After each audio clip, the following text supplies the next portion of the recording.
Bismillahirrahmanirrahim. Dari apa yang berlaku di sebalik kegagalan perundingan itu menunjukkan tidak benarnya tuduhan yang dilakukan oleh para orientalis terhadap Rasulullah sallallahu alaihi wasallam. Bahkan tuduhan yang dikenakan kepada pendukung dakwah Islamiah di zaman kini ialah kononnya tiada tujuan lain bagi Rasulullah SAW berdakwah melainkan kerana kepentingan pangkat, harta benda dan sebagainya. Tetapi bukanlah semua tawaran itu ditolak oleh Rasulullah SAW secara menyeluruh. Tiada tolak ansur dari perkara yang menyentuh akidah dan tiada kepentingan duniawi dalam perjuangan menegakkan Islam. Itulah juga yang menjadi panduan kepada seluruh pendakwah dan para mujahid di sepanjang zaman. Apabila pemimpin-pemimpin Mekah yang diwakilkan kepada Utbah Abul Walid menawarkan Nabi jadi raja, tak mahu raja pun beri duit, beri pitih, beri kekayaan kepada kamu. Ataupun cari Tok Bomo berabak. Kalau fikir kamu ni sasar tak betul. Lalu Nabi baca ayat-ayat Quran daripada surah yang kita baca minggu lepas, Hamim hingga akhirnya, menyebabkan Utbah Abul Walid lari mendengar mukjizat Al-Quranul Karim. Benar ini daripada Allah. Kisah ini menafikan tuduhan orientalis. Orientalis ialah orang-orang Eropah, khususnya orang bukan Islam, yang mengkaji ajaran Islam. Dia kaji Quran. Di antara mereka boleh menguasai bahasa Arab, boleh baca Quran dengan faham, tahu makna dia. Tapi Tuhan tak beri hidayah. Kerana dia belajar Islam ni tujuannya nak lawan Islam. Di antaranya dia menuduh bahawa Nabi Muhammad SAW berjuang untuk jadi pemimpin negara. Memanglah bila Nabi berhijrah, Nabi memimpin negara, menegakkan kerajaan Islam. Lepas Nabi mati, Abu Bakar, Umar, Osman dan Ali memerintah negara. Dia jadikan memerintah negara ini tujuan. Tuduhan ini juga dilakukan oleh Fir'aun terhadap Nabi Musa AS. Ibu Musa kata, Fir'aun kata, jaga Musa ni nak rapah kuasa, nak jadi raja di Mesir ni. Inilah juga dalam kepala setengah orang yang tak erti. Mengatakan mereka yang nak berjuang Islam ni nak jadi pemimpin, nak jadi besar, nak jadi tu, nak harta. Dia letak sama dengan tuduhan para Nabi ni. Malah kuasa kena ada, harta kena ada. Tak ada kuasa nak jalan hukum Islam macam mana? Tak ada harta nak tegakkan Islam macam mana? Kuasa dan harta ni adalah alat untuk melaksanakan Islam. Kena faham, bukan matlamat. Tapi ada kalangan orang pusing, supaya je nak jadi ketua, nak jadi pemimpin. Kita pilih hak beri pitih. Ini dia, ni penyakit ni. Kena faham. Kena reti mulai. Ini tuduhan orang jahiliah pada Nabi. Di antara bukti ikhlasnya perjuangan Islam ini ialah bila Nabi hantar surat pada Raja Habasyah, Raja Oman dan Raja Masqat. Raja-raja ini masuk Islam. Bila raja-raja ini masuk Islam, maka mereka terus kekal menjadi raja, tak dipecat. Terus jadi raja juga. Di sana ada raja-raja yang fikiran dia waras, fikiran dia molek, dapat hidayah daripada Allah. Ada raja-raja yang tolol, fikiran dia tak waras, tak dapat hidayah daripada Allah. Ini kena faham. Najasyi, Raja Habasyah, bila sahabat-sahabat kita tengah baca kisah, sahabat-sahabat kena tekan dan kena tindas, lalu Nabi kata mau pergi ke Habasyah berhijrah, di sana ada seorang raja yang adil, yang tidak zalim. Lalu Nabi suruh sahabat dia pergi, dia ketua 2 kali. Saidina Osman pergi, hijrah yang pertama, hijrah yang kedua Saidina Ja'far jadi ketua, pak saudara Nabi pergi. Pemimpin Quraisy atau utusan dia Amr bin As, seorang yang pintar berhujah, bawa dengan hadiah-hadiah, jumpa dengan Raja Najasyi, nak beri rasuah, nak beri hadiah. Dan Syazin cerdik, panggil Saidina Ja'far, nak minta penjelasan. Saidina Ja'far apa cerdik juga, cerdik pada Amr bin As lagi. Allah Ta'ala beri Islam ni boleh lawan hujah. Dia mari nak pujuk, hak pergi tu orang cerdik dia Amr bin As. Dia belum masuk, akhirnya masuk Islam juga. Dia tak boleh bohong. Ja'far kata, tanya dia, ada tak kami hak mari sini ni bunuh orang? Kami hak mari sini ni ada jenayah ke bunuh orang di Mekah tu? Amr bin As kata tak ada. Ada kami di sini buat apa-apa benda-benda salah lah di Mekah tu, menyebabkan kami boleh curi ke ropok orang ke apa tak ada. Ambil mana tak ada. Najasyi kata pasal apa? Pasal dia ikut Nabi. Ada seorang kata jadi Nabi, Nabi kita Muhammad SAW jadi Nabi, ajak beriman pada Allah Ta'ala, menolak sembah berhala. Gak kami ni memang ada agama orang tua-tua zaman dulu. Lalu Ja'far menerangkan apa dia Islam, berakhir dengan Najasyi masuk Islam. Diriwayatkan Nabi atas surat pada Najasyi, suruh Najasyi masuk Islam. Najasyi jawab surat Nabi, wahai Rasulullah, sekiranya saya diberi kemampuan, saya sanggup berjalan kaki bertemu dengan Rasulullah. Masa itu Nabi sudah berhijrah ke Madinah dan Najasyi meninggal dunia. Lalu Nabi panggil sahabat-sahabat dia, berdiri kamu semua sembahyang ghaib untuk saudara kita Najasyi yang sudah mati. Ini hebat Najasyi. Raja Masqat, Raja Oman terima surat masuk Islam, tak dipecat. Menandakan bahawa Islam ni minta supaya orang ikut Islam ni. Dengan syarat ikut Islam. Siapa-siapa dia ikut Islam. Ikut Islam ni, sila kita sokong, kita setuju. Ikut dia, tolong dia. Tetapi kalau dah ikut Islam, kita kena lawan. Lawan dengan hujah. Lawan dengan hujah. Kalau dia lawan, ikut cara dia lawan kita bagaimana. Dia lawan kita dengan hujah, kita lawan dengan hujah. Dia lawan kita dengan senjata, kita lawan dia dengan senjata. Ini dia. Dia ajar dia Allah dalam Quran. Tuhan ajar semua. Ini kena faham. Jangan kata mereka yang berdakwah, yang mengajar, yang tahu agama ni apa nak fitih belaka. Ni jangan, ni penyakit ni. Ini penyakit jahiliah. Kalau dia cakap begini, ikut Abu Jahal jawab dia. Ikut Abu Jahal. Ini kena faham. Berbagai langkah diambil untuk menentang Islam. Musuh Islam di zaman Makkiyah menjalankan berbagai langkah untuk menghalang perkembangan Islam dan sambutannya di kalangan manusia. Namun begitu kesemuanya menemui kegagalan kerana cahaya Islam tetap memancar ke dalam hati-hati orang yang mendapat hidayah dari Allah Subhanahu wa taala.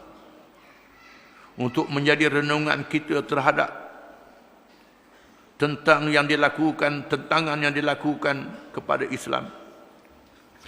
Mereka telah melakukan berbagai uslub di mana kesimpulannya ialah seperti berikut. Yang pertama, sendaan dan penghinaan terhadap batang tubuh Rasulullah sallallahu alaihi wasallam. Antaranya ialah menyebarkan fitnah seperti yang telah dinyatakan dahulu, iaitu tuduhan bohong, gila, ahli sihir, pemecah belah masyarakat dan sebagainya.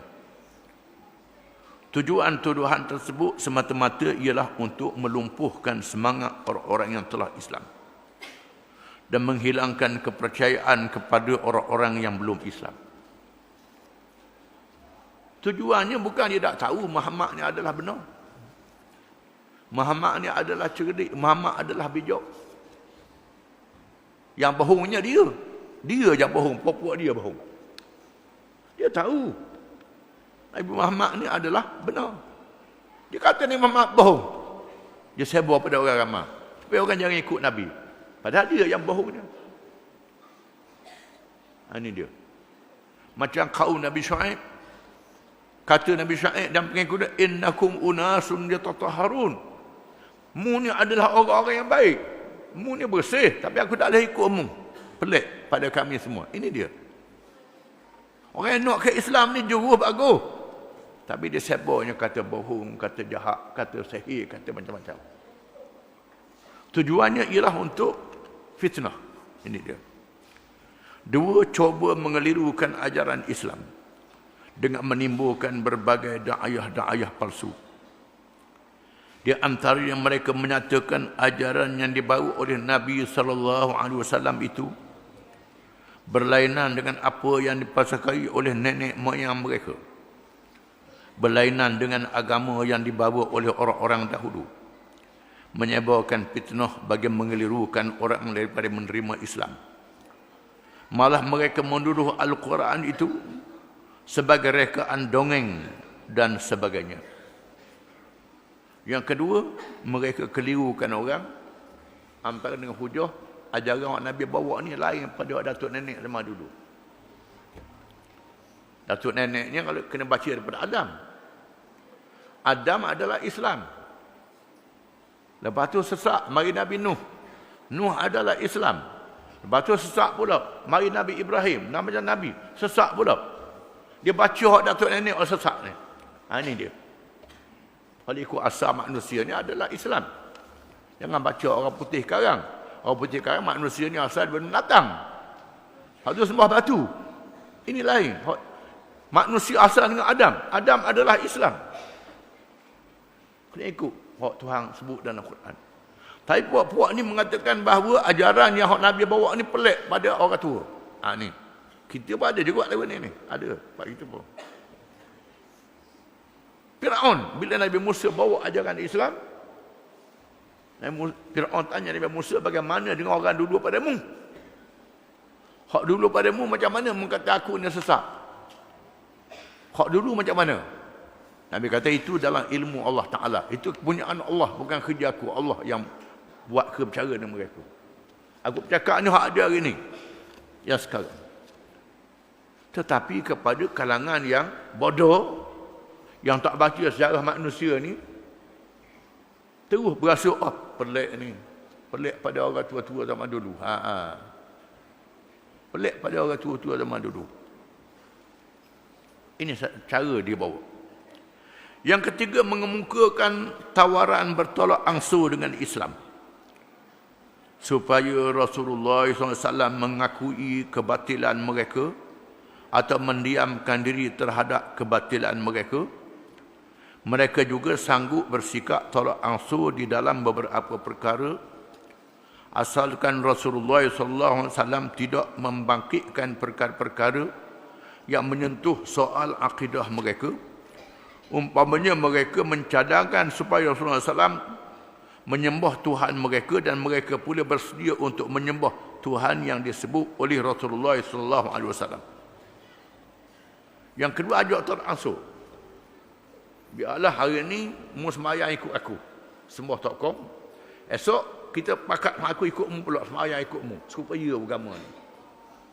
Ni satu. Agama ni supaya. Dan ni pun ada juga. Kita rainglah. Masuk agama kita, orang agama lain raing agama kita. Masuk agama lain, kita lain juga agama lain. Dengan sebab itu, masalah perayaan orang yang bukan Islam, tengok kedudukan dia. Kalau sekiranya orang bukan Islam melakukan upacara agama, dalam upacara dia, kita tak boleh ikut sekali-kali upacara agama. Sekiranya kita hari raya dia meraihkan, kita bergembira, selamat hari raya, kata dia. Selamatlah kamu sambut hari raya. Dia juga meraihkan hari raya dia raih hari raya kita. Kita tak mau balas dengan dia. Lah mu dah. Baik. Selamatlah mu, sambut cara mu juga. Setengah ulama membenarkan, terutamanya seperti orang Islam yang duduk di Eropah. Duduk di Eropah penuh orang Kristian. Bila dia tahu orang Islam ni raya, setengah orang putih kata selamat hari raya. Bila sebut hari Krismas dia pula, kita tak tahu je. Waduh. Macam mana pula ni? Ini boleh menimbulkan satu ketegangan yang lebih besar mudaratnya. Dan hal ini boleh meraihkan bukan upacara agama, tak boleh. Bergalak macam dia juga, minum arak macam dia juga, menari macam dia juga. Itu tidak boleh, tak boleh. Ini batas yang kita kena faham. Begitulah hubungan antara keluarga dengan keluarga. Bila ibu bapa kita, keluarga kita yang bukan Islam mati, boleh pergi lawat ziarah. Ziarah kerana ibu bapa kita yang bukan Islam mati, pergi ziarah. Boleh ziarah ibu bapa kita. Bukan Nabi pergi ziarah kubur ayah dia yang belum Islam. Tapi Nabi tak berdoa, Allah Ta'ala tak mengizinkan doa kerana dia bukan masa Islam. Ulama mengatakan begitu. Ini batas kita kena faham. Boleh berbuat upacara agama, tak boleh. Upacara agama tak boleh. Dia pasang codok juga, itu tak boleh. Dia pergi anggut, kita pergi anggut sama itu tidak boleh. Meraihkan saja, ini batas yang kita kena sedar. Hak yang puak-puak menzikir minta ni ajak Nabi sembah berhala. Lepas tu esok pula dia sembahyang ikut Nabi pula. Ni tak boleh. Tak ada tolak ansur dalam perkara ini. Menghormati keluarga, ziarah orang sakit, orang bukan Islam. Diriwayatkan orang Yahudi bawa jenazah je, Nabi bangun. Orang Yahudi bawa jenazah je, Nabi bangun. Kerana meraihkan jenazah Yahudi yang dibawa. Pada masa orang Yahudi berada di Madinah bersama dengan orang Islam. Ini kita kena faham batas-batas dia. Yang keempat, melakukan kezaliman terhadap batang tubuh Rasulullah SAW dan orang-orang yang menganut Islam dengan berbagai tindakan ke atasnya, termasuk tindakan cuba membunuh. Yang keempat, lawan Islam dengan kerah. Cuba nak bunuh Nabi. Seksa sahabat-sahabat Nabi supaya meninggalkan ajaran Islam. Yang kelima, menggoda dengan janji kesenangan dunia serta pangkat dan harta benda. Goda dengan janji, dengan harta, dengan pangkat. Ini cara lawan Islam. Perkara yang dilakukan itu adalah merupakan cara-cara menentang Islam yang berlaku di sepanjang zaman, sama ada zaman dahulu dan sekarang, sehingga menjadi perkara yang lazim dihadapi oleh pejuang-pejuang Islam yang menerusi jejak langkah Rasulullah sallallahu alaihi wasallam.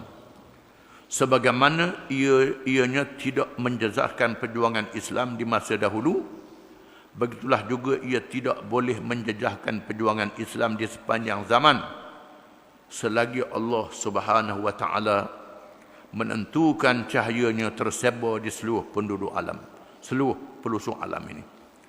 Selagi dunia tak kiamat, ini akan berlaku. Segala langkah yang disebut di atas telah dilakukan bagi menghalang perkembangan cahaya Islam. Tetapi pemimpin musyrikin tetap gagal dalam usaha mereka untuk menghentikan dakwah Islam atau menghalang bertambahnya penganut Islam. Oleh itu mereka menjalankan usaha yang lebih ganas lagi dari masa ke semasa yang lebih mendedahkan kejahatan dan kezaliman mereka terhadap penyokong kebenaran. Bila gagal, makin lama makin jahat, makin lama makin jahat. Makin lama makin jahat, akhirnya dia berapi lah. Kita akan baca kemudian. Wallahu a'lam.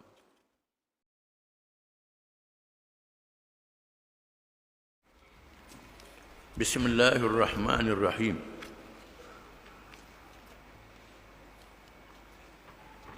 Langkah-langkah menghadapi tekanan. Rasulullah sallallahu alaihi wasallam dan para sahabat radhiyallahu anhum telah mengambil beberapa langkah bagi mempertahankan akidah yang masih tidak mempunyai negara yang menganutnya. Di antaranya ialah bersabar dan bersembahyang. Mereka melaksanakan firman Allah Ta'ala, Ista'inu bis-sabri was-salat. Mintalah pertolongan dengan sabar dan sembahyang. Apabila memuncaknya kezaliman, kejahatan yang dilakukan oleh musuh-musuh Islam terhadap golongan as-sabiqin al-awwalin, mereka yang dahulu dan yang terawal masuk Islam, ketika tidak ada kerajaan yang melindungi, kerajaan Islam tak ada lagi. Kalau ada kerajaan Islam melindungi dia, mempertahankan, lawan musuh-musuh Islam ni dengan segala kekuatan yang diizinkan oleh Allah Ta'ala, mengikut apa cara tentangan musuh. Masa tidak ada negara, tidak ada kemampuan untuk melawan musuh yang lebih kuat, lebih berkuasa. Tanggungjawabnya ialah mempertahankan akidah yang ada dalam hati kita, mempertahankan iman yang ada dalam hati kita. Sama ada dalam keadaan kita sebagai seorang pendakwah bersama dengan Nabi SAW, kalau masa itu Abu Bakar dan lain-lain lagi. Abu Bakar, Zaid bin Harithah, Ali bin Abi Talib radhiyallahu anhum yang awal-awal masuk Islam. Abu Ubaidah, Amir bin Jarrah dan lain-lain lagi, termasuk Sayyidina Umar. Diperintah supaya bersabar dan bersemayam. Bersabar dan bersemayam, dua perkara. Tak boleh lawan, bertindak terhadap musuh. Kerana kalau bertindak ke atas musuh akan memberi mudarat yang lebih besar. Walaupun orang tu dia ada kemampuan untuk lawan, macam Sayyidina Umar. Tak ada orang nak lawan dia. Dia pergi gocor, pak gocor belaka. Jangan, bersabar dan sembahyang. Sa'ad bin Abi Waqqas ada kekuatan, boleh lawan. Jangan, sabar. Tahankan diri kamu masing-masing, berjamaah, bersabar dan bersembahyang. Bersembahyang mendekatkan diri dengan Allah Subhanahu wa taala. Bukan sahaja untuk mengerjakan ibadat yang menjadi kewajipan kita kepada Allah, dalam masa yang sama untuk membina kekuatan diri kita. Bila melihat kebesaran Allah Ta'ala berjanji Islam akan diberi kemenangan. Allah Ta'ala tak mungkin janji kemenangan dunia dan kemenangan akhirat, dua. Kalau panjang umur sempat melihat kemenangan dunia, tak panjang umur masuk syurga, kemenangan di hari akhirat. Tidak gerun kepada tekanan-tekanan musuh. Sama ada musuh menjanjikan kesenangan ataupun mengancam dengan kejahatan, zalim dan seksa. Janji dengan kesenangan, janji syurga, tak boleh dibayar dengan kesenangan dunia ini. Nak dibunuh, diseksa, tak sama dengan neraka. Tanggunglah perkara-perkara dunia ini untuk mendapat kelebihan di hari akhirat. Di masa ini Allah Subhanahu wa taala menurunkan surah-surah Makkiyah, surah-surah Quran, ayat-ayat Quran yang diturunkan di Makkatul Mukarramah, menceritakan kekuasaan Allah Subhanahu wa taala, menceritakan janji Allah, hari akhirat dan kelebihan di hari akhirat, menceritakan umat-umat zaman dahulu yang menghadapi ujian. Nabi Nuh dan kaumnya. Nuh berjuang selama 1000 tahun. Kamu lama mana sangat? Nuh 950 tahun. Umur dia 1000 tahun. Nuh bersabar sehingga Allah memberi kemenangan. Kisah Nabi Ibrahim, kisah Nabi Yusuf. Nabi Ibrahim alaihissalam dicampur dalam api yang dinyalakan. Allah Ta'ala izin dia hidup lagi. Berhijrah ke Palestin. Tidak sempat melihat negara yang didirikan. Ibrahim melahirkan nabi-nabi dan rasul-rasul alaihimussalatu wassalam. Dan pemimpin-pemimpin yang menegakkan negara. Nabi-nabi yang besar. Nabi akhir zaman Muhammad sallallahu alaihi wasallam. Nabi-nabi Bani Israel. Nabi Musa dan Nabi Harun. Nabi Sulaiman, Daud dan Sulaiman yang memerintah negara. Tak sempat Nabi Ibrahim AS. Bukan mesti melihat kemenangan itu di atas dunia. Berapa jarak di antara Nabi Ibrahim dengan Nabi Sulaiman AS? Berapa ribu tahun. Ini hendaklah dia sedari hidup di atas dunia lama mana sangat. Allah menceritakan orang yang tidak Nabi, Ashabul Ukhdud, ialah orang-orang beriman yang dicampak dalam parit yang dinyalakan api menjadi abu. Allah Ta'ala menyebut zalikal fawzul kabir, itu kemenangan yang besar. Bagaimana jadi abu, menang yang besar, menang di hari akhirat selama-lamanya, kemenangan yang sangat besar. Zalikal fawzul azim, kemenangan yang besar. Sahibu Yasin, kisah dalam surah Yasin, yang membela 3 rasul dan beriman pada rasul itu, ditangkap, direbah dan dipijak ramah-ramah, tubik perut berjala. Qila dukhulil jannah qala ya laita qaumi ya'lamun bima ghafara li wa ja'alani minal mukramin. Sebaik saja dia mati, roh dia dimasukkan ke dalam syurga. Menceritakan aku telah dimuliakan oleh Allah, wahai kaumku. Diturunkan ayat-ayat ini. Ashabul Kahfi, pemuda-pemuda ahli Kahfi, diturunkan kisahnya. 7 orang pemuda, 7 pemuda yang bersembunyi dalam gua, ditidurkan oleh Allah selama 400 tahun, selama 300 tahun lebih, atau 300 tahun yang tepat. Ulama mengatakan 300 tahun lebih mengikut perhitungan qamari, 300 tahun mengikut dengan syamsiyah, bulan dan matahari. Dipelihara oleh Allah, mempertahankan keimanannya. Walaupun mereka adalah anak kepada pembesar-pembesar dan menteri-menteri. Dicabut pakaian-pakaian kebesaran. Menegakkan iman, mempertahankan iman. Bersembunyi dalam gua, dipelihara oleh Allah. Diturunkan kisah-kisah ini ketika Nabi dan sahabat-sahabatnya di Makkatul Mukarramah. Allah Ta'ala menyuruh Nabi Musa dan pengikutnya bersembahyang, menghadap Allah Ta'ala ketika diseksa oleh Fir'aun. Mereka tak diizinkan lagi untuk berperang. Ketika suasana peperangan itu memberi mudarat yang lebih besar. Mungkin orang yang kuat boleh lawan, tetapi tidak balas pada musuh itu, mengganapkan mereka yang lemah. Di sini orang yang kuat kena sabar, orang yang lemah kena sabar, sehingga Allah memberi kemenangan. Allah Ta'ala mengatakan ista'inu bis-sabri was-salah, minta tolonglah dengan sabar dan sembahyang. Dalam hal kita melihat bagaimana para sahabat radhiyallahu anhum mematuhi arahan Allah dan arahan Nabi sallallahu alaihi wasallam. Mereka sabar. Sebagaimana perintah Allah Subhanahu wa taala kepada umat yang terdahulu ketika menghadapi tekanan Firaun, laknatullah dan sebagainya. Lalu Rasulullah SAW melaksanakan seperti yang diriwayatkan oleh Imam Ahmad rahimahullah dari Aisyah radhiyallahu anha, katanya sesungguhnya Allah telah mewajibkan qiyamul lail pada awal surah Al-Muzammil, lalu Rasulullah SAW dan para sahabat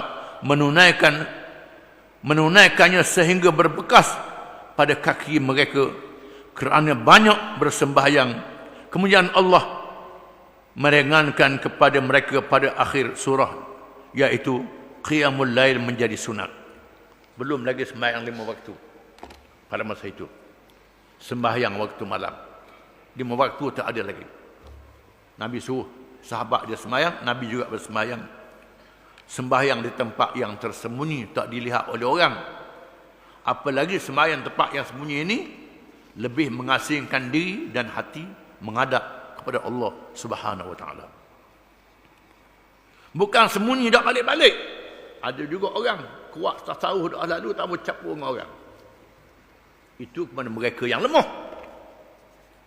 Ahli-ahli tasawuf kena ikut contoh Nabi dan sahabat radhiyallahu anhum. Bukan sahaja mereka kuat beribadat, mereka juga adalah kuat mempertahankan Islam. Di zaman Islam menghadapi tekanan yang dahsyat, qiyamul lail menjadi suatu tarbiyah yang mendalam dan berkesan agar menjadi iltizam, amalan yang terus-menerus kepada perintah Allah Subhanahu wa taala. Perkara ini dinyatakan oleh firman Allah taala, ya ayyuhal muzammilu qumil laila illa qalila nisfahu aw yanqus minhu qalila aw zid alayhi warattilil qur'ana tartila inna sanulqi alayka qawlan thaqila inna nashi'atal layli hiya ashaddu wat'an wa aqwamu qila inna laka fi nahari sabhan tawila. Hai orang yang berselimut, yakni Muhammad sallallahu alaihi wasallam, bangunlah untuk sembahyang di malam hari, kecuali sedikit daripadanya malam itu, iaitu 1/2 atau kurang dari 1/2 itu sedikit, iaitu lebih dari 1/2 itu. Bacalah Al-Quran itu dengan perlahan-lahan. Sesungguhnya bangunan di waktu malam adalah lebih tepat untuk khusyuk, dan bacaan di waktu itu lebih berkesan. Sesungguhnya kamu pada siang hari mempunyai urusan yang panjang. Siang hari kamu banyak kerja, malam kamu keseorangan. Banyakkan waktu sembahyang di waktu malam. Arahan Allah kepada Nabi SAW, Nabi menjadi wajib, kemudian umatnya menjadi sunat di masa yang mutaakhir. Perintah itu bukanlah untuk menyeksakan atau menyusahkan hambanya yang menghadapi tekanan, tetapi mempunyai hikmat yang besar bagi mengeratkan hubungan dengan Allah dengan penuh tekun dan menjadi lebih berharap dan bertawakal kepadanya. Maka rengalah segala tekanan dan penindasan, bahkan lebih bersedia untuk mati bagi menemui Tuhannya yang membawa kepada kekuatan sabar dan memandang kecil segala musuh yang besar. Bila kuat hubungan dengan Allah Ta'ala, dengan sembahyang itu menjadikan seseorang itu bersedia untuk mati. Bersedia untuk mati. Sanggup bertahan dengan Islam walaupun mati, bila tahu kebesaran Allah, kebesaran hari akhirat. Dunia adalah kecil. Dalam masa yang sama, menjadi seorang yang gagah berani menghadapi musuh dengan cakap, walaupun dalam keadaan dhaif, menghadapi musuh yang lebih kuat pada zahirnya, menjadikan mereka itu berani untuk menyebarkan Islam, bukan menjadi orang yang penakut. Kita ni tak, bila sembahyang banyak jadi orang penakut pasal apa ni? Menandakan tak kena, ada tak kena dalam sembahyang kita. Rukun-rukun zahir sudah kena, tetapi rukun-rukun yang batin tidak kena. Sebagaimana arahan Allah Subhanahu wa taala. Kena membetulkan diri. Wallahu a'lam.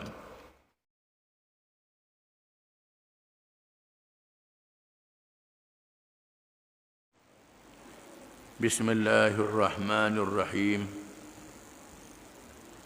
Menyembunyikan akidah. Rasulullah sallallahu alaihi wasallam membenarkan kepada mereka menyembunyikan akidah tanpa mengisytiharkan Islamnya, sama ada dengan perkataan atau perbuatan. Bahkan perjumpaan dengan Rasulullah SAW juga dilakukan secara rahsia di rumah Al-Arqam Ibnu Abil Arqam. Meskipun dalam waktu yang sama Rasulullah SAW dan beberapa sahabat yang lain berterus terang. Langkah ini adalah sebagai langkah mengelakkan diri dari pertarungan secara berdepan yang belum lagi tiba masa dan ketikanya.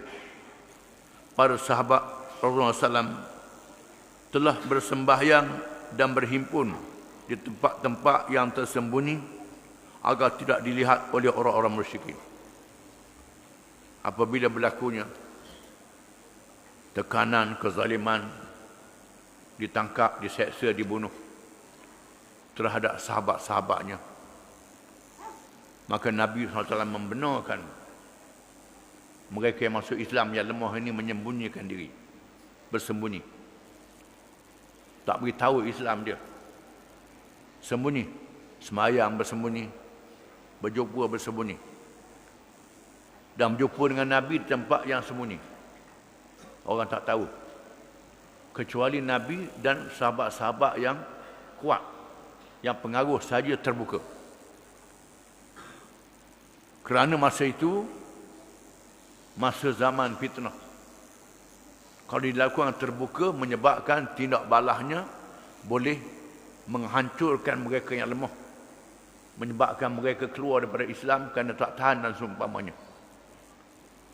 Inilah hikmat tidak dibolehkan tindakan yang keras sebelum kita berkuasa. Setelah berkuasa pun nak buat keras pun ada cara dia, bukan ikut suka begitu, ada peraturan. Di peringkat Mekah, Nabi mengambil langkah supaya sahabat-sahabat dia bersembunyi, berjumpa bersembunyi. Tapi Nabi sendiri dan berkalangan dia terbuka. Ada orang tu dia pakak sembunyi belaka bila nak royak Islam dia. Pakak senyap belaka. Hak berani pun senyap juga. Tu tak boleh. Tak ada hak berani, nakut belaka. Tak boleh. Kena ada kalangan orang Islam yang berani. Yang tak berani dia kena diam, jaga iman dia mengikut kemampuan masing-masing, diri masing-masing. Kita baca dalam Al-Quran kisah surah Al-Mu'min, surah Ghafir. Kalangan pengikut Nabi Musa ada pembesar Firaun, Al-Mu'min. Pada masa kemuncaknya, bila Firaun nak bunuh Nabi Musa, dia terus tampil ke hadapan. Dia orang berpengaruh, kisahnya. Lama dah ada sembunyi, akhirnya terbuka juga. Begitulah. Ada masa sembunyi, ada masa terbuka. Mempertahankan diri ketika perlu. Walaupun dalam keadaan sembunyi, kena lawan. Dalam keadaan perlu. Apabila musuh bersedia untuk melakukan sesuatu kejahatan, sedangkan seorang Islam itu mampu melawannya, maka diizinkan menentang musuh tersebut.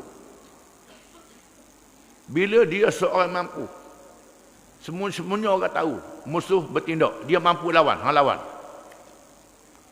Di antaranya ialah menurut riwayat Ibnu Ishaq dalam sirah Ibnu Hisham dari Sa'ad bin Abi Waqqas radhiyallahu anhu.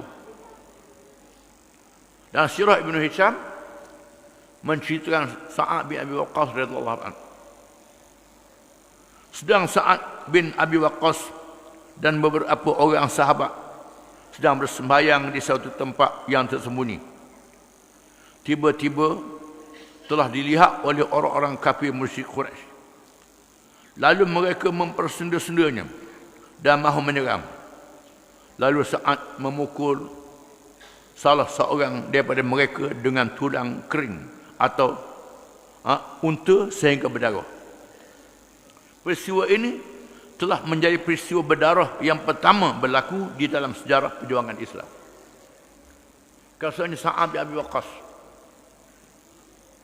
Sa'ad ni termasuklah as-sabiqun al-awwalun, orang yang awal-awal masuk Islam. Termasuk keluarga Nabi di pihak ibu dia. Sa'ad dia masuk Islam awal. Lepas pada Sayyidina Abu Bakar, Ali dan Zaid, Khadijah masuk Islam, dia termasuk yang awal. Dia bersembunyi dengan kawan-kawan yang lemah. Masa itu dia masih muda lagi. Tiba-tiba diketahui oleh orang musyrikin. Lalu dia ejek dan nak serang. Maka Sa'ad bertindak lawan dengan tulang unta. Menyebabkan orang musyrik itu berdarah. Berdarah hanya. Ini darah yang pertama ditumpah dalam sirah Nabawiyah. Sa'ad bin Abi Waqqas. Sa'ad ni ialah sahabat yang ditugaskan oleh Sayyidina Umar bin Khattab radhiyallahu anhu memimpin tentera Islam memerangi Parsi, kuasa besar dunia. Abu Maidah dihantar ke Rom, hadap Rom. Sa'ad menghadapi Parsi. Parsi ialah kuasa besar dunia, raja yang siap surat Nabi tadi. Zaman Sayyidina Umar, orang Islam sampai ke Parsi. Ditugaskan Khalid bin Walid, ditugaskan Al-Musanna bin Harithah. Khalid bin Walid dihantar ke Syam bantu Abu Hurairah. Saat Al-Musanna bin Harithah luka dan syahid. Abu Ubaid ganti dia syahid juga. Maka Sayyidina Umar nak pergi sendiri. Sahabat kata tak boleh, takkan ketua negara nak pergi sendiri. Mereka bermesyuarat. Lalu hantar Sa'ad bin Abi Waqqas. Dan Sa'ad berjaya mengalahkan Parsi, kuasa besar dunia, dan menjadi gubernur di wilayah Parsi beberapa lama. Kemudian dipanggil balik oleh Sayyidina Umar. Sayyidina Umar panggil balik. Bila Sa'ad bermarkah di Iraq, ada seorang pergi mengadu Sayyidina Umar, Sa'ad dak cara kau orang. Sa'ad dak cara kau orang. Ni kata Sa'ad bin Abi Waqqas. Lalu Sayyidina Umar tugaskan seorang sahabat yang lain, Hudzaifah bin Yaman, pergi siasat, tanya orang, tak betul. Dia seorang dia, duduk cakap, boleh tak pergi rumah dia kot. Tak pergi rumah dia, kena sebab itu aja. Urusan-urusan umat ni pergi rumah dia seorang. Dia mengadu begitu. Sayyidina Umar panggil Sa'ad, suruh balik ke Madinah. Dan Sayyidina Umar tanya, Sa'ad, ada orang ni mengadu. Sa'ad ni doa dia dimakbulkan oleh Allah. Sa'ad kata, ya Allah, ya Tuhanku, sekiranya ada orang tu bohong, panjang kau umur dia dan fitnahkan hidup dia, maka orang yang cakap tu umur dia panjang, hidup dalam keadaan fitnah, bencana. Makbul doa Sa'ad. Sa'ad mati di Madinah. Kubur dia di Madinah, di Baqi'. Ada pun orang pergi ke negeri Cina, ada kubur Sa'ad bin Abi Waqqas, tu tak betul. Boleh ada Sa'ad lain pun, ramai nama Sa'ad. Pakak pergi ke negeri Cina, pergi kubur Sa'ad bin Abi Waqqas. Takkanlah Sa'ad seorang menteri, wazir. Pada Sayyidina Umar, pergi ke Cina, pergi gitu aja. Cina masa tu jauh, tak ada hubungan jauh. Kat Parsi je. Tiba-tiba pergi ke Cina. Itu sahabat yang lain. Kerana mengikut sejarahnya, Islam sampai ke Cina sejak zaman Nabi SAW. Memang ada yang pergi, sahabat-sahabat yang tidak masyhur. Kerana diriwayatkan dalam sejarah Cina. Sejarah Cina. Ada yang tahu bahasa Cina, baca sejarah Cina ni, menceritakan ketika berlakunya insyiqaqul qamar. Bulan terbelah dua. Mukjizat Nabi. Bila orang kafir minta Nabi tunjuk mukjizat, Nabi doa, terbelah dua bulan. Sebelah belah kanan, belah kiri. Bukit Safa duduk tengah. Bukit Jabal Qubih, Bukit Qubih duduk tengah. Kemudian Nabi doa, takut balik. Diriwayatkan dalam sejarah Cina bahawa bulan belah dua ni nampak. Lalu Raja Cina panggil ahli falak, ahli membintang Cina. Apa benda hak ni menyebabkan bulan terbelah dua? Ahli falak mengatakan sudah tentu berlaku peristiwa besar. Peristiwa besar. Dia panggil orang Cina yang berniaga, orang Arab niaga di Cina.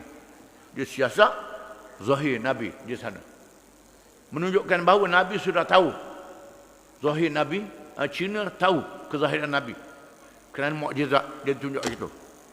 Mungkin yang pergi bawa Islam tu peniaga, bukan Sa'ad bin Abi Waqqas. Ada bernama Sa'ad juga, Sa'ad Honiaga, bukan Sa'ad yang jadi wazir kalau Sayyidina Umar bin Khattab. Ada kubur pakat pergi belakang orang kita mungkin juga kubur Sa'ad bin Abi Waqqas. Ada apalah. Diberi rukhsah kepada orang-orang yang lemah. Wallahu a'lam.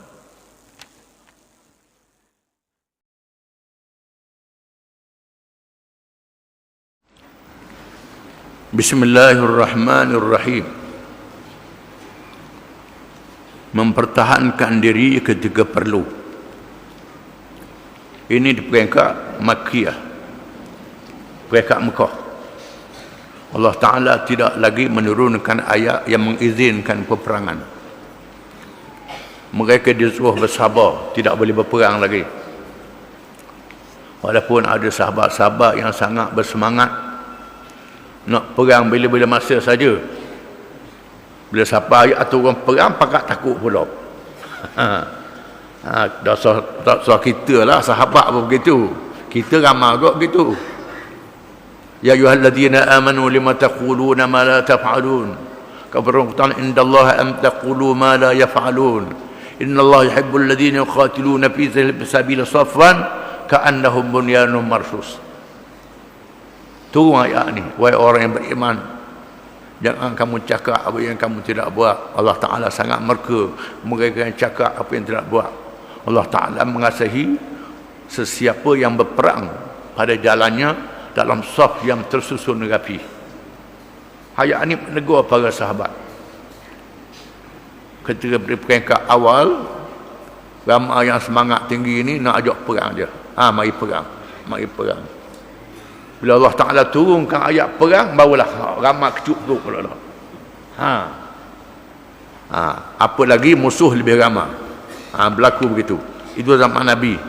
Zaman kita Nabi tak ada ni, dah cakap besar lah. Apabila musuh bersedia untuk melakukan sesuatu kejahatan, sedangkan seorang Islam itu mampu melawannya, maka diizinkan menentang musuh tersebut. Di antaranya ialah menurut riwayat Ibnu Ishaq di dalam sirah Ibnu Hisham dari Sa'ad bin Abi Waqqas radhiyallahu anhu. Orang yang pertama melawan Sa'ad bin Abi Waqqas radhiyallahu anhu. Ini Sa'ad bin Abi Waqqas sungguh, bukan kubur di Cina tu. Orang yang melawat Cina ke melawat kubur Sa'ad bin Abi Waqqas tu, Sa'ad lain tu. Sa'ad bin Abi Waqqas ni kubur dia di Baqi' di Madinah. Sedang Sa'ad bin Abi Waqqas dan beberapa orang sahabat sedang bersembahyang di suatu tempat yang tersembunyi. Tiba-tiba mereka telah dilihat oleh orang-orang kafir Quraisy. Lalu mereka mempersenda-sendakannya dan mahu menyerang. Lalu Sa'ad memukul salah seorang daripada mereka dengan tulang kering unta sehingga berdarah. Sa'ad mengambil langkah, ambil tulang untanya, lawan dan Sa'ad berjaya memukul salah seorang daripada mereka sehingga berdarah. Peristiwa itu telah menjadi peristiwa berdarah yang pertama berlaku dalam sejarah perjuangan Islam. Sa'ad orang yang pertama sekali menumpahkan darah terhadap musuh. Ini berlaku di Makkahul Mukarramah di zaman belum lagi diwajibkan berperang. Diberi rukhsah kepada orang-orang yang lemah. Rukhsah dengan makna kemudahan diberi kepada orang-orang yang lemah. Perkara ini telah dijelaskan dahulu secara ringkas, yaitu kemudahan yang diizinkan oleh syarak kepada orang-orang yang dipaksa supaya berucap dengan kalimah kafir, sedangkan hatinya tidak redha dengan kekufuran itu. Ada orang dipaksa supaya berucap dengan kalimah kafir. Bila orang kafir menguasai, macam peristiwa berlaku di Bosnia, berlaku mana-mana, kita tak lagi berlaku, dia paksa kena jadi kafir. Macam mana nak buat? Ada orang mampu dia melawan, ada orang kalau dia lawan, dia akan kacau anak bini pula, kacau anak bini pula. Orang macam mana? Allah Ta'ala beri rukhsah boleh berucap dengan kalimah kafir itu dalam keadaan hati tidak, mulut saja, hati tidak. Hal ini disandarkan kepada firman Allah Ta'ala, man kafara billahi min ba'di imanihi illa man ukriha wa qalbuhu mutmainnun bil iman. Surah An-Nahl ayat 106. Barang siapa yang kafir kepada Allah sesudah ia beriman, dia mendapat kemurkaan Allah. Malaikat orang yang dipaksa menjadi kafir padahal hatinya tetap tenang dengan iman, Allah Ta'ala izinkan. Perkara ini pernah berlaku kepada Ammar bin Yasir radhiyallahu anhuma. Bukan anhuma. Ammar sahabat, Yasir ayah dia pun sahabat, mak dia pun sahabat. Apabila tiga beranak ni ditangkap oleh Abu Jahal, diseksa supaya memuji berhala Hubal, berhala yang dipuja oleh Abu Jahal. Lalu Sumayyah ibu pada Ammar dan Yasir ayah dia tidak sanggup, menyebabkan dibunuh. Adapun Ammar berucap dengan kalimah kufur, nak melepaskan diri. Allah Ta'ala turunkan ayat ini bersempena peristiwa ini.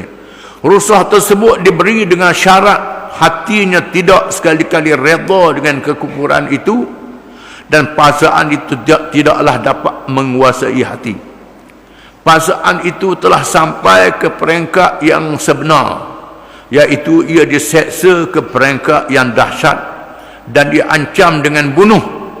Walau bagaimanapun memilih mati syahid adalah lebih afdal. Pilih mati syahid lebih afdal daripada menerima rukhsah. Dinamakan azimah memilih mati, rukhsah memilih berucap dengan kalimah kufur. Itu sekiranya tidak mendatangkan mudarat yang lebih besar kalau dia saja, tak melibatkan orang lain. Kalau melibatkan, dah apa dia mati, anak bini dia pula kacau, habis. Ni dia kena jaga juga anak bini dia, kena pilih rukhsah. Tengok dari segi keperluan, dari segi aslah. Dah apalah aku mati, anak bini kau pada nak jadi kafir pun ada juga orang gitu. Kalau nak selamat anak isteri, berucap kalimah kufur. Dalam hati tidak redha, diizinkan. Tidak boleh dibuat perhitungan paksaan kepada orang-orang yang bimbangkan pangkat dan hartanya. Ini dak aci ni. Sayang ke pakak, sayang ke harta, dak aci. Dak pakak ni. Kepada orang-orang yang bertaraf pemimpin adalah lebih utama menghadapi paksaan itu. Orang yang taraf, dia taraf pemimpin orang, ulama yang berpengaruh, dia mesti menghadapi paksaan. Macam Imam Ahmad bin Hanbal dalam peristiwa khalqul Quran, apabila Khalifah Al-Ma'mun dan Khalifah yang selepasnya menganut mazhab Mu'tazilah, mengatakan Quran adalah makhluk Allah Ta'ala, bukannya kalam Allah yang qadim. Mengikut pendapat Mu'tazilah. Ini jahat adab dengan Tuhan. Ada ulama yang dipancung dengan sebab kes ini. Imam Ahmad bin Hanbal dibelasah, disebat sehingga berdarah baju dia, berlumuran darah. Lalu anak murid dia kata, wahai Imam, wahai Syekh, apa salahnya ikut dia lah, dalam hati dok. Dalam hati dok Imam Ahmad kata tidak. Imam Ahmad mengatakan idza sakata al-alimu taqiyatan wal jahilu yajhalu famata yatabayyanu al-haq. Apabila seorang alim mendiamkan diri terhadap kemungkaran, orang jahil dalam kejahilan, maka bilalah kebenaran itu akan tegak, kata Imam Ahmad. Maka dia sanggup menghadapi seksaan sehingga akhirnya dia dibebaskan dan menyelamatkan akidah ahli sunnah wal jamaah. Ini peristiwa yang terkenal dalam sejarah. Ya. Di antaranya ialah dengan memerdekakan hamba-hamba yang diseksa dengan memberi bayaran, berusaha menyelamatkan orang-orang yang diseksa. Di sana ada usaha menyelamatkan mereka yang diseksa. Yang paling berjasa Sayyidina Abu Bakar. Di antaranya ialah dengan memerdekakan hamba-hamba yang diseksa dengan memberi bayaran harga kepada tuannya, seperti yang dilakukan oleh Sayyidina Abu Bakar As-Siddiq radhiyallahu anhu terhadap Bilal bin Rabah dan yang lain. Cara ini bukan sahaja dapat membebaskan orang-orang yang diseksa, tetapi dapat merasakan nikmat persaudaraan Islam dan hubungan kasih sayang dari segi agama. Ini sanggup menghabiskan harta, sehingga Sayyidina Abu Bakar seorang yang kaya raya jadi miskin dengan sebab menghabiskan harta untuk membebaskan sahabat-sahabat yang diseksa. Bilal bin Rabah, Khabbab bin Al-Arat dan lain-lain lagi. Beri pitih kerana orang kafir ni makan rasuah. Makan rasuah. Suka dapat pitih tak apalah. Lalu Abu Bakar bayar pitih, bayar duit, dibebaskan. Dibebaskan, banyak dibebaskan. Di antaranya ialah Ammar bin Yasir. Ammar bin Yasir ni ada hadis Nabi kata qatala Ammar fi'atun baghiyah. Ammar akan dibunuh oleh satu kumpulan yang derhaka. Ini peristiwa Sayyidina Ali berperang dengan Muawiyah, peperangan Siffin, di mana Ammar berperang pihak Sayyidina Ali dan dibunuh oleh tentera Muawiyah, menandakan Muawiyah salah dalam peperangan ini. Ini hadis yang sahih, tak boleh dinafikan. Muawiyah sahabat Nabi lah, cuma jangan terlajuk kata dia kafir, itu tak boleh. Ada orang kita terlajuk kata Muawiyah itu kafir, orang Syiah tidak. Tak boleh mengkafirkan sahabat, tidak boleh. Tetapi salah tu tak salah, ini kena faham. Ada setengah tu nak lawan Syiah dah lalu. Nak lawan Syiah dah lalu, Muawiyah betul juga. Ni tak kena, ni tak kena. Ni tak kena. Jadi kita kena faham tentang hadis-hadis ni, kena faham. Ada orang tu serah ke Allah Ta'ala, nak serah ke Allah Ta'ala juga. Dalam benda Nabi kata terang, ada hadis yang sahih riwayat Bukhari dan Muslim, yang membunuh Ammar bin Yasir ialah kumpulan yang durhaka. Kerana Sayyidina Ali sah dilantik menjadi khalifah dengan bai'ah daripada orang Islam. Ada Muawiyah tidak dia bai'ah, mengangkat senjata menentang Sayyidina Ali. Ini memang salah, tak boleh dinafikan. Jangan pula kita pergi bela. Ada ulama-ulama yang tulis kitab pula pergi bela, itu tak boleh. Itu salah. Wallahu a'lam.